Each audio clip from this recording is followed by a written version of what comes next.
মিয়ানমারের আরাকান রাজ্যে সংঘাতের অজুহাত দেখিয়ে দীর্ঘ 1 বছর ধরে টেকনাফ স্থলবন্দর বন্ধ রয়েছে। সরকার হারাচ্ছে কোটি কোটি টাকার রাজস্ব আয়। বেকার হয়ে পড়েছে প্রায় 20,000 শ্রমিক এবং ব্যবসায়ীরা। আজকে স্থলবন্দরের সামনে শ্রমিক, ব্যবসায়ী এবং বিভিন্ন রাজনৈতিক দলের নেতৃবৃন্দরা মানববন্ধন করেছে। তাদের দাবি অতি শীঘ্রই টেকনাফ স্থলবন্দর খুলে দেওয়া হোক। আমাদের পরিবহন, ট্রাক, লরি, আপনার শ্রমিক, ব্যবসায়ী, হাজার হাজার মানুষের কর্মসংস্থান বন্ধ হয়ে গেছে, ব্যবসা বন্ধ হয়ে গেছে, সরকারের কোটি কোটি টাকা রাজস্ব বন্ধ হয়ে গেছে। যার কারণে আমরা খুব অসহায় অবস্থায় জীবনযাপন করতেছি। অন্তর্বর্তীকালীন সরকারের কাছে অনুরোধ করব, এই অপার সম্ভাবনাময় জনপদের স্থলবন্দর যদি খুলে দেওয়া হয়, লক্ষ লক্ষ মানুষ, হাজার হাজার মানুষের কর্মসংস্থান হবে। ব্যবসায়ীরা তারা সুষ্ঠু সুন্দরভাবে ব্যবসা করে জীবনযাপন করতে পারে। আমরা টেকনাফ উপজেলার মানুষ, প্রায় 2 লক্ষের উপরে টেকনাফ উপজেলার মধ্যে মানুষ আছে। আমরা কিভাবে খাবো? আমাদের পেটের মধ্যে কি দিব আমরা? তারপর আমাদের বন্দরের ভিতরে কোটি কোটি টাকার মাল নষ্ট হয়ে গেছে, এগুলা কে বহন করবে?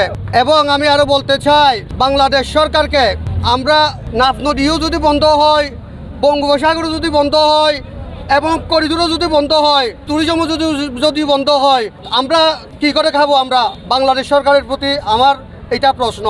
আরেকটা কথা হচ্ছে যে আমাদের স্থল বন্দর, এটা আমাদের পেট, এটা এখানে আসলে আমরা খেতে পারি না, খেতে পারি না। আমরা এটাকে একটি ষড়যন্ত্র আমি মনে করি, দেশি বিদেশি একটি ষড়যন্ত্র এই বন্দরকে বন্ধ করার জন্য, এই মিয়ানমারের এই জাতিগত সমস্যার সৃষ্টি দেখিয়ে এটা বন্ধ করার জন্য একেবারে আমার মনে হয়, আমার তো এখনই আমি মনে করি ব্যক্তিগতভাবে, এটা কখন খুলবে, কিভাবে খুলবে এখনও বলতে পারতেছি না।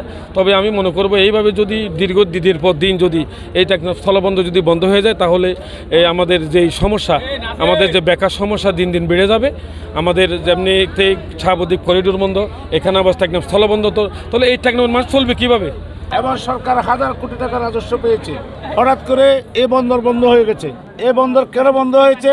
একটা খোড়া অজুহাত দিয়ে এই বন্দর বন্ধ করা হয়েছে। আমি মনে করি এই বন্দর যে সমস্যার কথা জানিয়ে আজকে বন্দর বন্ধ করা হয়েছে, এটা কিন্তু যুক্তিযুক্ত নয়।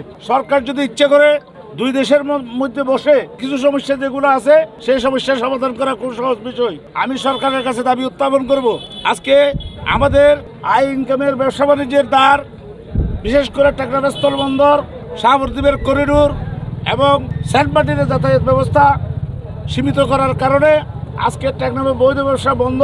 যার কারণে আজকে একটা সম্ভাবনাময়ী উপজেলায় টেকনাফে অবৈধ যে কোনো ধরনের কর্মকাণ্ডে জড়িয়ে পড়ছে মানুষ। আমার বন্ধটা চলে না, যেহেতু আমাদের অনেক লেবার আছে, হয়তো 1000-1200 লেবার আছে, মাঝে মধ্যে 1500 হয়, এরা এখন কাজকাম করতে পারতেছে না। বন্দর অচল হওয়ার পরে আমরা খুব অসুবিধার ভিতরে আছি। এবং ট্রাক ড্রাইভার আছে, ট্রাকের হেল্পার আছে, এরাও অনেক শ্রমিক আছে।